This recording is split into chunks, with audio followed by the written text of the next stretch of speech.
Chicken ಕಬಾಬ್ ಮಾಡೋದು ಹೇಗೆ ಅಂತ ಹೇಳ್ಕೊಡ್ತೀನಿ. ತುಂಬ ಈಸಿಯಾಗಿ ಮಾಡ್ಬೋದು. ನಾನೊಂದು 2 kg ಚಿಕನ್ನ ತುಂಬ ಸಣ್ಣ ಸಣ್ಣ ಪೀಸಾಗಿ ಕಟ್ ಮಾಡ್ಕೊಂಡಿದ್ದೀನಿ. ಸಣ್ಣ ಸಣ್ಣ ಪೀಸ್ ಮಾಡಿಕೊಂಡ್ರೆ ತುಂಬ ಟೇಸ್ಟ್ ಆಗುತ್ತೆ, ತಿನ್ನೋಕ್ಕೂ ಚೆನ್ನಾಗಾಗುತ್ತೆ. ನೀವು ನೆಂಟರೆಲ್ಲ ಬಂದಾಗ ಇಷ್ಟು ಚಿಕ್ಕ ಚಿಕ್ಕ ಪೀಸ್ ಕಟ್ ಮಾಡಿ ಮಾಡ್ಕೊಳ್ಳೋಕೆ ಕಷ್ಟ ಆಗುತ್ತೆ. ನೀವೇ ಮನೇಲಿ ಮಾಡ್ಕೊಳ್ಳೋದಾದರೆ, ಮಕ್ಳಿಗೆ ಮಾಡ್ಕೊಳ್ಳೋದಾದರೆ ನೋಡಿ ಈ ಥರ ಚಿಕ್ಕ ಪೀಸ್ ಕಟ್ ಮಾಡಿ. ಈಗ ಒಂದು 2 kg ಚಿಕನ್ ಪೀಸ್ ತೊಗೊಂಡಿದ್ದೀನಿ. ನೀಟಾಗಿ ತೊಳೆದು ಇಟ್ಕೊಂಡಿರಿ. ನಾನು ಯಾವಾಗಲೂ ಆಚಿ ಚಿಕನ್ ಮಸಾಲ ಯೂಸ್ ಮಾಡೋದು. ಇದು ನಮ್ಮಮ್ಮ ಊರಿಂದ ತಂದಿದ್ದರು, ಸೂಪರ್ ಟೇಸ್ಟಿ ಚಿಕನ್ ಕಬಾಬ್ ಮಸಾಲ ಅಂತ. ಇದನ್ನು ಈ ಸಲ ಟ್ರೈ ಮಾಡಿ ನೋಡ್ತೀನಿ ಚೆನ್ನಾಗಿ ಬರುತ್ತಾ ಅಂತ. ನಾನು ಯಾವಾಗಲೂ Aachi chicken masala, chicken kebab powder ಅದನ್ನೇ ಯೂಸ್ ಮಾಡೋದು. ನೀವು ಅದೇ ಒಂದು ಪ್ಯಾಕೆಟ್ ಹಾಕ್ಕೊಳ್ಳಿ. ನಾನು ಈ ಚಿಕನ್ ಮಸಾಲನ 2 ಟೇಬಲ್ ಸ್ಪೂನಷ್ಟು ಹಾಕ್ಕೊಳ್ತೀನಿ. ಒಂದು 2.5 ಟೇಬಲ್ ಸ್ಪೂನ್, 2 kg ಚಿಕನ್ ಇದೆಯಲ್ಲ, ಒಂದು 2.5 ಟೇಬಲ್ ಸ್ಪೂನಷ್ಟು ಹಾಕಿದ್ದೀನಿ. ಇದಕ್ಕೆ ಇವಾಗ ಸ್ವಲ್ಪ ಉಪ್ಪು ಹಾಕ್ಕೊಳ್ಳಿ. ರುಚಿಗೆ ಎಷ್ಟು ಬೇಕಷ್ಟು ಒಂದು ಸ್ವಲ್ಪ, ನಾನೊಂದು ಅರ್ಧ ಟೀ ಸ್ಪೂನ್ ಹಾಕಿದ್ದೀನಿ.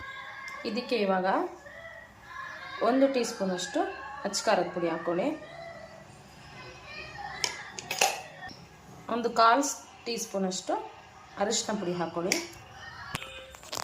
ಇದು ನೋಡಿ ಚಾಟ್ ಮಸಾಲ, ಇದನ್ನು ಒಂದು ಸ್ವಲ್ಪ ಹಾಕ್ಕೊಳ್ಳಿ. ಇದ್ರೆ ಹಾಕ್ಕೊಳ್ಳಿ, ಇಲ್ಲಾಂದರೆ ಬೇಡ. ಹಾಕಿದ್ರೆ ಮಾತ್ರ ತುಂಬ ಟೇಸ್ಟ್ ಆಗುತ್ತೆ. ಒಂದು 1/4 ಟೀ ಸ್ಪೂನಷ್ಟು ಹಾಕ್ಕೊಳ್ಳಿ. 1 ಟೀ ಸ್ಪೂನಷ್ಟು ಶುಂಠಿ ಬೆಳ್ಳುಳ್ಳಿ ಪೇಸ್ಟ್ ಹಾಕ್ಕೊಳ್ಳಿ.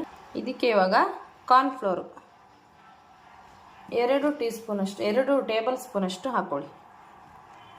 ಕಾರ್ನ್ಫ್ಲೋರೇ ಇದಕ್ಕೆ ಬೇಕಾಗಿದ್ದು. ಇದು ಟೀ ಸ್ಪೂನ್ ಆದ್ದರಿಂದ 4 ಟೀ ಸ್ಪೂನ ಹಾಕ್ಕೊಂಡಿದ್ದೀನಿ. ಇದಕ್ಕೆ ಇವಾಗ ವಿನಿಗರ್ ಹಾಕ್ಕೊಳ್ತಿದ್ದೀನಿ. ನಿಂಬೆಹಣ್ಣು ಇದ್ದರೆ, ಒಂದು ದೊಡ್ಡ ನಿಂಬೆಹಣ್ಣು ಇದ್ದರೆ 1 ನಿಂಬೆಹಣ್ಣು ಹಾಕ್ಕೋಬೋದು. ನಿಂಬೆಹಣ್ಣು ನಾನು ವಿನಿಗರ್ ಯೂಸ್ ಮಾಡ್ತೀನಿ. ವಿನಿಗರು ತುಂಬ ಚೆನ್ನಾಗಾಗುತ್ತೆ. 2 ಟೇಬಲ್ ಸ್ಪೂನ್ ಹಾಕ್ಕೊಳ್ಳಿ. ನಾನು ಹೀಗೆ ಹಾಕ್ಕೊಳ್ತಿದ್ದೀನಿ, ನನಗೆ ಅಂದಾಜು ಗೊತ್ತಾಗುತ್ತೆ. ಒಂದು 2 ಟೇಬಲ್ ಸ್ಪೂನಷ್ಟು ವಿನಿಗರ್ ಹಾಕ್ಕೊಳ್ಳಿ. ಇದಕ್ಕೆ ಇವಾಗ ರೆಡ್ ಕಲರ್ ನೋಡಿ, ಈ ಥರ ಆರೆಂಜ್ ರೆಡ್ ಕಲರ್ ಅಂತ ಬರುತ್ತೆ. ಸ್ವಲ್ಪ ಕಲರ್ ಹಾಕ್ಕೊಳ್ಳಿ, ನಿಮಗೆ ಬೇಕಾದಷ್ಟು ಹಾಕ್ಕೊಳ್ಳಿ. ಕಲರ್ ಜಾಸ್ತಿ ಯೂಸ್ ಮಾಡಬಾರ್ದು. ಇಷ್ಟೇ ಫ್ರೆಂಡ್ಸ್ ಕಬಾಬಿಗೆ ಬೇಕಾಗಿರೋ ಮಸಾಲ. ಇದನ್ನು ಚೆನ್ನಾಗಿ ಇವಾಗ ಮಿಕ್ಸ್ ಮಾಡಿ, ಕೈಯಿಂದನೇ ಕಲಿಸ್ಬೇಕು. ಆವಾಗಲೇ ಕಬಾಬು ಇದೆಲ್ಲ ಮಸಾಲೆ ಚೆನ್ನಾಗಿ ಮಿಕ್ಸ್ ಆಗುತ್ತೆ. ಸ್ಪೂನಿಂದ ಎಲ್ಲ ಮಾಡೋಕ್ಕೆ ಹೋದ್ರೆ ಅದು ಸರಿ ಆಗೋಲ್ಲ. ಕೈಯಿಂದನೇ ಚೆನ್ನಾಗಿ ಮಿಕ್ಸ್ ಮಾಡ್ಕೊಳ್ಳಿ. ಈಗ ಇದಕ್ಕೆ ಒಂದು ಮೊಟ್ಟೆನ ಹಾಕ್ಕೊಳ್ಳಿ. ಮೊಟ್ಟೆನೂ ಹಾಕ್ಕೊಂಡು ಚೆನ್ನಾಗಿ ಕೈಯಲ್ಲಿ ಮಿಕ್ಸ್ ಮಾಡಿ. ಪುಡಿದ್ರೆ ಇದು ಚೆನ್ನಾಗಿ ಮಿಕ್ಸ್ ಮಾಡಿದ್ದೀನಿ. ಮಿಕ್ಸ್ ಆದಮೇಲೆ ಇದಕ್ಕೆ ನೀರೆಲ್ಲ ಹಿಂಡಿಬಿಟ್ಟು ಚಿಕನ್ನ ಹಾಕ್ಕೊಳ್ಳಿ. ತುಂಬ ಈಸಿ ಫ್ರೆಂಡ್ಸ್ ಕಬಾಬ್ ಮಾಡೋದು, ತುಂಬ ಟೇಸ್ಟಾಗಿರುತ್ತೆ. ಒಂದು ಸಲ ಮನೇಲಿ ಟ್ರೈ ಮಾಡಿ ನೋಡಿ. ನಿಮಗೆ ಇಷ್ಟ ಆದರೆ ಲೈಕ್ ಮಾಡಿ, ಶೇರ್ ಮಾಡಿ, ಸಬ್ಸ್ಕ್ರೈಬ್ ಮಾಡಿ ಫ್ರೆಂಡ್ಸ್. ನೋಡಿ ಚಿಕನ್ ಎಲ್ಲ ಹಾಕ್ಕೊಂಡು ಚೆನ್ನಾಗಿ ಮಿಕ್ಸ್ ಮಾಡ್ಕೋಬೇಕು. ನಿಮಗೆ ಇದಕ್ಕೆ ಬೇಕು ಅಂದರೆ ಕರ್ಬೇವಿನ ಸೊಪ್ಪು ಸ್ವಲ್ಪ ಚಿಕ್ಕ ಚಿಕ್ಕದಾಗಿ ಕಟ್ ಮಾಡಿ ಹಾಕೋಬೋದು, ಕೊತ್ತಂಬರಿ ಸೊಪ್ಪು ಹಾಕೋಬೋದು. ನೀಟಾಗಿ ಮಿಕ್ಸ್ ಮಾಡಿ. ಮತ್ತು ಬಿಳಿ ಎಳ್ಳು ಇರುತ್ತಲ್ಲ, ಎಳ್ಳನ್ನು ನೀವು ಯೂಸ್ ಮಾಡ್ಬೋದು. ಬಿಳಿ ಎಳ್ಳು ಹಾಕಿದ್ರೆ ತುಂಬ ಟೇಸ್ಟಾಗಿರುತ್ತೆ. ಇಲ್ಲ ನಾವು ಸಿಂಪಲಾಗಿ ಮಾಡ್ಕೊಳ್ತೀವಿ ಅಂದರೆ ಇಷ್ಟೇ ಮಸಾಲ ಸಾಕು. ನೋಡಿ ಈ ಥರ ಚೆನ್ನಾಗಿ ಮಾಡಿ. ಆವಾಗಲೇ ಕಾಯಿಸ್ಕೊಂಡ್ರೂ ಟೇಸ್ಟ್ ಇರುತ್ತೆ. ಒಂದು ಅರ್ಧ ಗಂಟೆ ಇಟ್ಬಿಟ್ಟು ಕಾಯಿಸ್ಕೊಂಡ್ರೆ ಅಂತೂ ತುಂಬ ಟೇಸ್ಟ್ ಬರುತ್ತೆ. ನೋಡಿ ಈ ರೀತಿ ಚೆನ್ನಾಗಿ ಮಿಕ್ಸ್ ಮಾಡ್ಕೊಳ್ಳಿ. ಕೈಯಲ್ಲೇ ಕಲಿಸ್ಕೊಳ್ಳಿ ಫ್ರೆಂಡ್ಸ್, ತುಂಬ ಟೇಸ್ಟಾಗುತ್ತೆ. ಚೆನ್ನಾಗಿ ಮಿಕ್ಸ್ ಆಗುತ್ತೆ ಮಸಾಲೆ ಎಲ್ಲ. ಈಗ ಒಲೆ ಮೇಲೆ ಒಂದು ಬಾಣಲಿ ಇಟ್ಟಿದ್ದೀನಿ.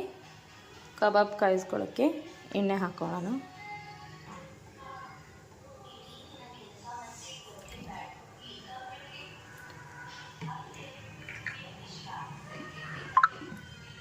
ಎಣ್ಣೆ ಚೆನ್ನಾಗಿ ಕಾಯಿದೆ.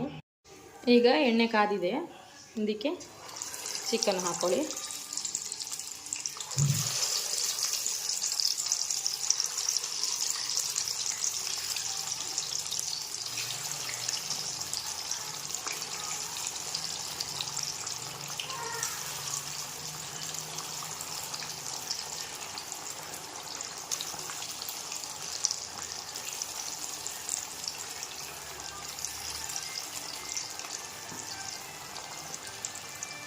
ಎರಡೂ ಕಡೆನೂ ಚೆನ್ನಾಗಿ ಬೇಯಿಸ್ಕೊಳ್ಳಿ. ಒಂದ್ಸಲ ತಿರುಗಿಸಿ ಹಾಕೊಳ್ಳಿ. ನೋಡಿ ಫ್ರೆಂಡ್, ರುಚಿಯಾಗಿರೋ ತುಂಬ ಸೂಪರ್ ಆಗಿರೋ ಕಬಾಬ್ ರೆಡಿಯಾಗಿದೆ. ನೀವು ಮನೇಲಿ ಒಂದ್ಸಲ ಟ್ರೈ ಮಾಡಿ ನೋಡಿ. ತುಂಬ ಟೇಸ್ಟಿಯಾಗಿ ಬರುತ್ತೆ. ತುಂಬ ಈಸಿಯಾಗಿ ಮಾಡ್ಕೋಬೋದು. 10 ನಿಮಿಷದಲ್ಲಿ ಕಬಾಬ್ ಮಾಡ್ಕೋಬೋದು.